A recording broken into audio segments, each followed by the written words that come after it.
mis amigos del mundo digital. My friends from the digital world.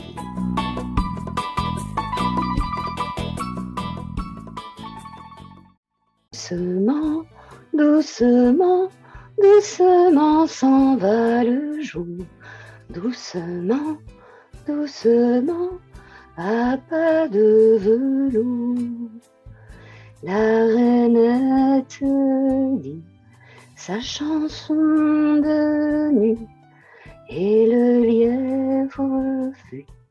Dear friends of my digital world, now I had a pleasure to present you a three-time colleague from a lady from France. She is a teacher of English in France. She is a podcaster and also a YouTuber.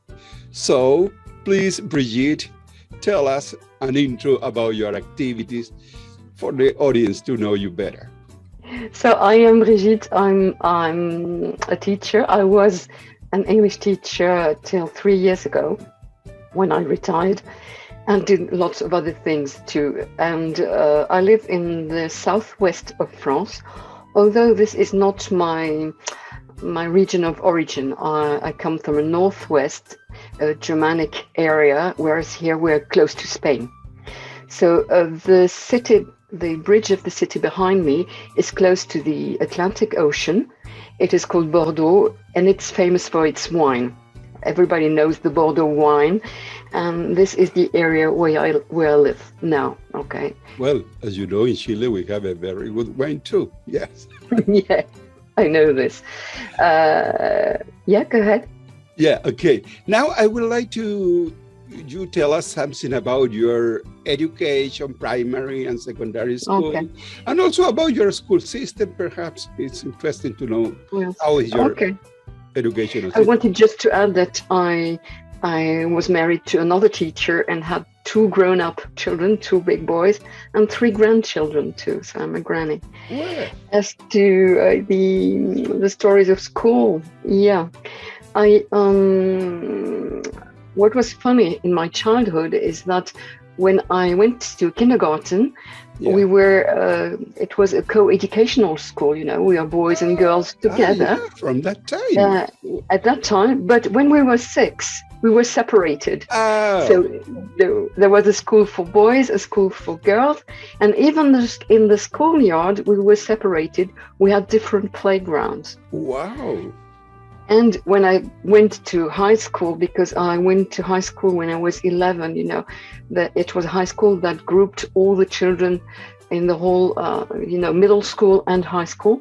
Yeah. And then we were mixed again. We were boys and girls again. So I went from one system to another one.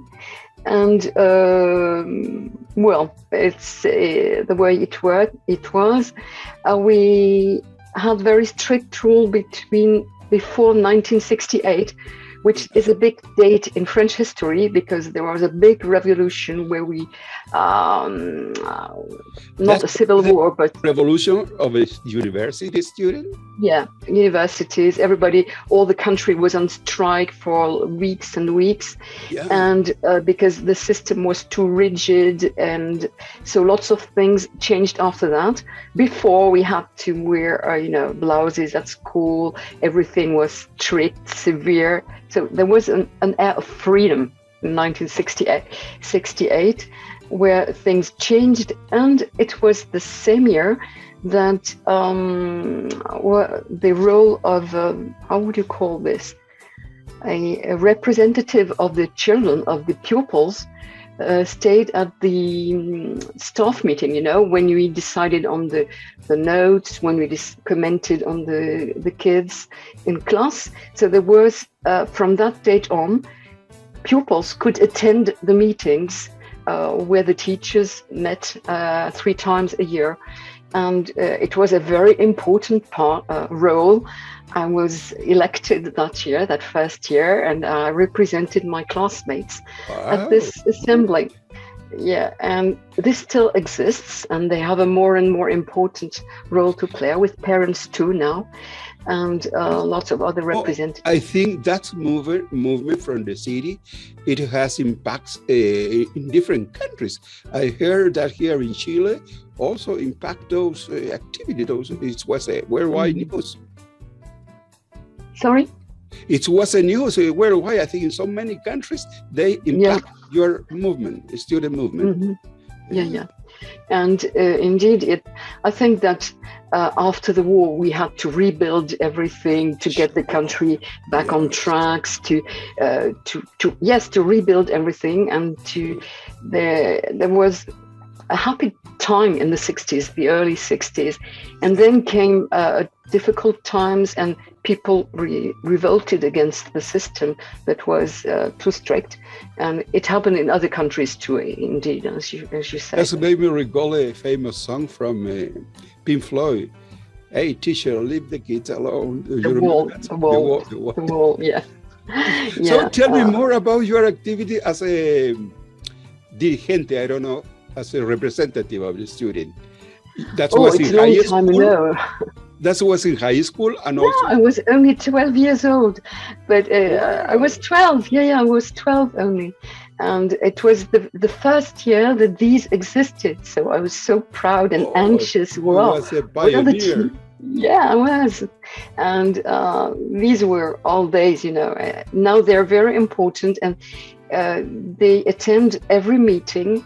And they also assist their classmates when there is a problem. For example, when a child has been too mischievous and is going to be punished, he can be assisted by one of his classmates, by this representative that they have elected at the beginning of the year.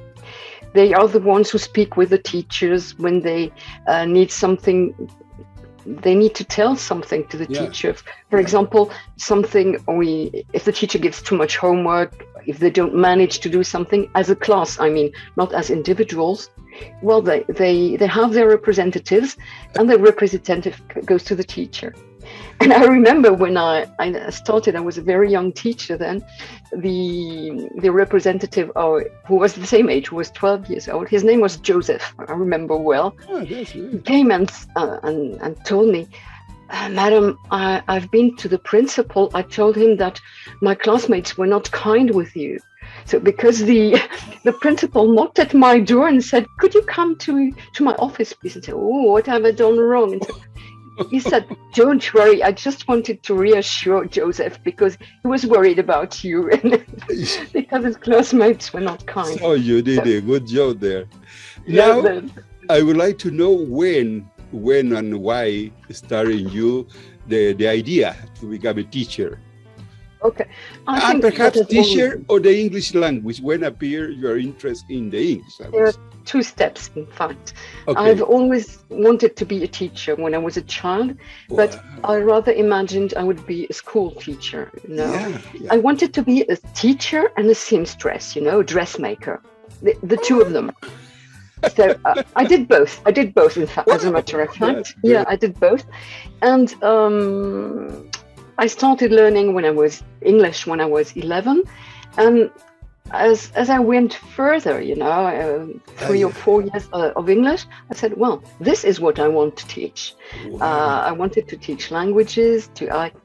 I learned, I'll speak several languages, but I was really in love with English because of the music of the language, because of it was specific to this. And I was 14 or 15 years old when I decided that I would be an English teacher, because that was a time when there was a selective exam to be a school teacher. And I told my parents, please, please, please let me go further. I want to be an English teacher. And they let me do. So that's how I studied English at university to become a teacher. I'm not sure I did the right thing, but that's what I did. And but with memories of being teacher in high school. Mm-hmm. Do you have what memory? Huh? So I did other things too. Well, Tell me wherever you want to. Yeah, teaching was my goal, but studies are long. I'm from working class family, with little means. So I had to work when I studied, just to be able to pay for the studies as well. So my first job was a sales assistant, a shop assistant. I worked in a grocery store. I served the clients. I weighed the cheese and everything they needed. It was a small shop in which you gave things to the customers. They didn't help themselves on the shelves. We gave them the stuff, from the butter to the cheese or the wine, everything. We gave it to them. You put things on the shelves. So that was my first job when I was 17. Then I mostly worked in summer camps, where I took care of the children. I proposed activities. It's like work craft. What do you call this? Handicrafts, treasure hunting, singing, acting, lots of activities that you do during holidays, So this is what I did during the holidays while I was studies, parallel to the studies, It's the way to earn a little money, at least the pocket money. I do. During the studies. I had a scholarship because of my social background, of course. Sure. So this helped to pay the rent of the student flat and so on. And this is how it goes. I did this some years after. No, I didn't stop when I worked, but I started working at the same time I had a baby, almost. My baby was 6 weeks old when I started, and I was 22. So quite a long time ago. And you've been a very busy woman, a very active woman. Yeah, I stopped for a while when I had this the second child, because you can't do everything at the same time, and I like doing things well. And I felt, frustrated not to be able to cope with everything. So I stopped for 10 years when I had my second child. Stop teaching, yeah. Yeah, I stopped for 10 years. Take care of your child. Yeah, of my children. I had two of them. The elder one was 5, and I was pregnant with the second. We moved to the place we're now at. So it was a choice, and sure. I don't regret it. Because you have to make choices in life sometimes. Yes. And you see, my wife is a teacher too, and I remember that she had to be out of job for a couple of years because also to take care of the house and the kids. I would like to know about your hobbies, your podcasting stuff, your YouTube channel, and your life in social media, because there I find you. It's strange, yes. Well, I started the YouTube channel. I have 2 YouTube channels. I have one for singing and I have one for English. Yes, I've been studying English in that YouTube channel. Yes, I'm always learning English. And so, first of all, I only started, with a PowerPoint that I transformed into MP4s, and it was a way for the pupils. Do you prefer students in Europe? We say pupils, for them to learn their lessons, because they had the pictures, but they also could have the sound at the same time for the vocabulary. Sure. And this was a few years ago, and just the last year that I taught, I developed it, and I made a whole series about irregular verbs, an express series, which is very fast, and another one with the pictures, the verbs being said twice, and a third time at the end to recap all the list. And which was funny, there are not only irregular verbs, there are other things in the channel, but and they had a paper with 10 families of irregular verbs, not in an alphabetical order, it's difficult to pronounce, but as in families, those the verbs that never change, the dirty ones who stink because they bet, let, They keep the same clothes on all the time. Yeah. The dance of vowels. There's a lots of 10 families. So Yeah. what was funny,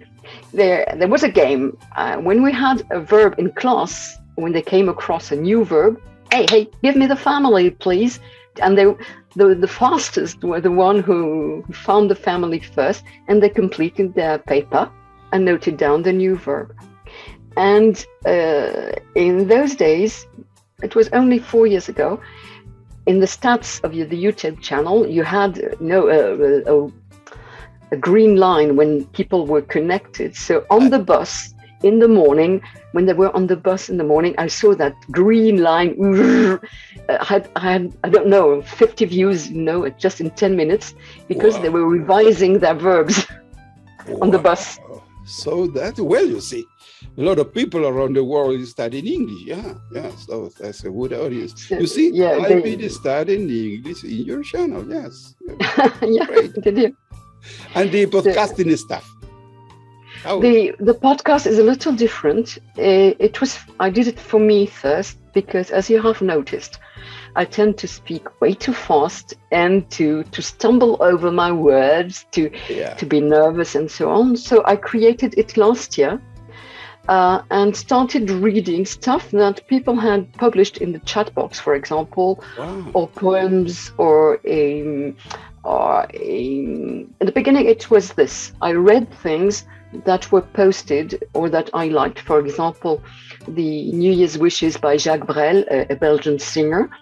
So just to poise my voice, to poise my flow of language, because I really tend to speak way too fast, and I do the same in French, not only in English, So it was a way for me to practice my speech. Yeah. And then it evolved, and I proposed challenges. You have seen the challenge, some of them at least. I give a topic. I express myself about the topic, or I read something. You inspire me to do this talk, to invite people to be. Because I found that's a great idea. Yes, to involve another people from different background, different countries. Mm-hmm. Tell me something about how do you deal with the software stuff, audio editing, video editing software. Did you have to learn that stuff? Yeah. Yes, of course.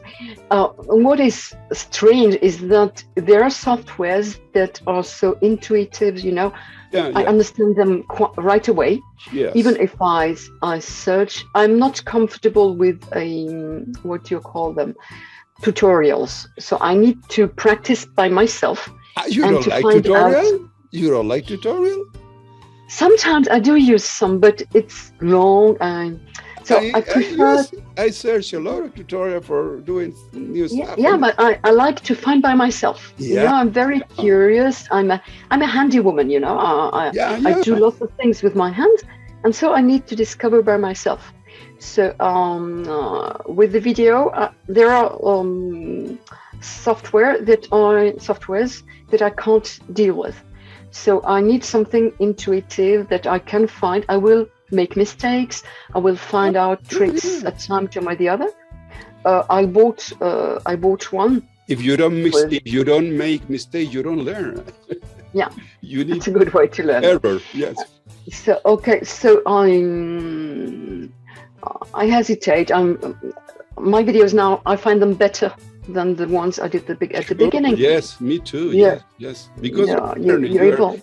Every time you are learning new stuff, you have to do. You said, if I'd known, I could have done this the time before. Well, so. But it's a process of learning. It's a process. Yeah. And it means that whatever your age, you keep learning. You're on learning. The machine goes on. And now I've been proposed another thing about teaching. I'm not looking for classes or. Yeah. You're enjoying. But I want to enjoy English, and I'm still preparing other videos. One is on environment, and the next one is about the color red. I'm mixing a whole miscellany of things that are red. So it would be a dictionary, and this was between brackets I was proposed by what do you call this? A group where I have my gym or I go out with, cultural outings. They asked me if I wanted to create a speaking group in English, but a live one, not online, A live one? Yeah, with people here in my place. It's quite difficult to find the people to be in the same time.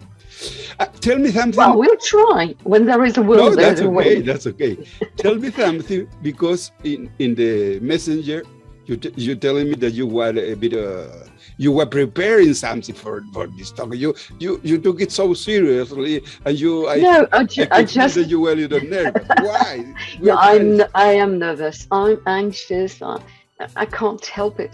And yet I have been on stage with 600 people in the theater. I'm doing many things. When you're in class, before doing my courses, I'm ill each time, So it's stage fright. It's a kind of stage fright.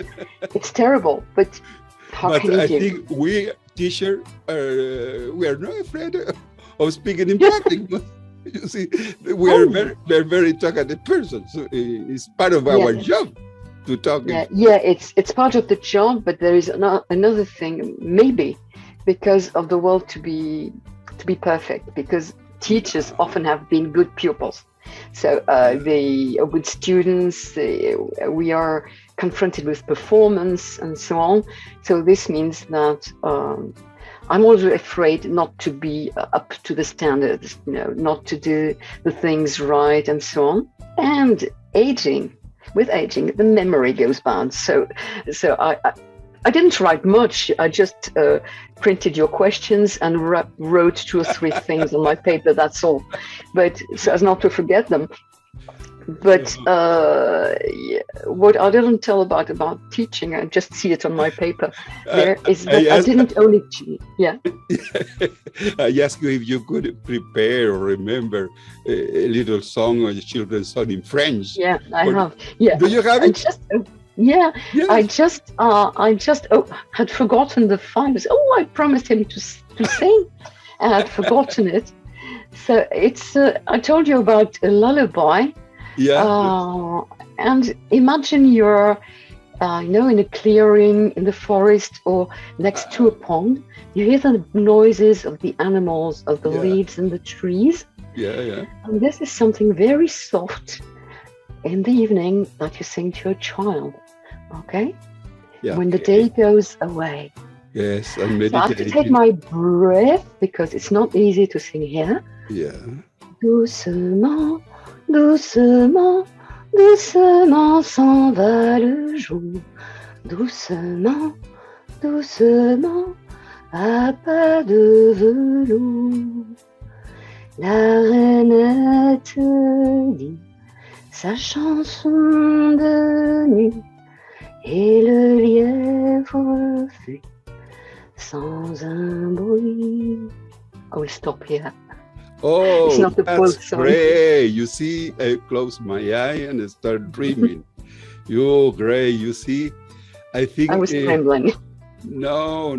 I think it's marvelous for me, this stuff, you see. You see, I'm very kind of emotion because, you see, you are inspiring me, you see, and a retired teacher doing so many stuff. And you're having fun. I can notice, I can feel that you're having fun in life in this time of your life, your career. So, I think that's song we call it here in Chile, broche de oro. I don't know how to translate that stuff in English. Oro? Is that gold? Yeah. A golden baron. The more important stuff of this conversation was that golden. So we're going to finish this talk here because I have another talk with another good friend. You know it in the chat box group, Don Pico from USA.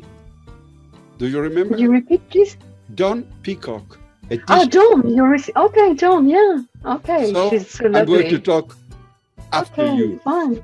Okay. Thank you so much. But I would like to Thank talk you. over recording in the future when you have time, because I'm very happy talking with you. Thank you. Thank you, okay, for the links. Bye Bye, bye. Carlos. Thank you so much.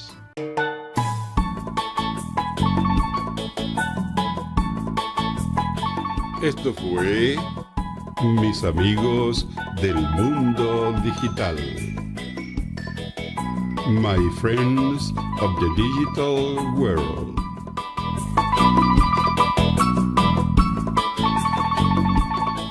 Si le gustó el video, dele un me gusta, compártalo en sus redes sociales y suscríbase a mi canal. De esta forma estará ayudando a Profesor Youtuber Retirado. Muchas gracias por su atención.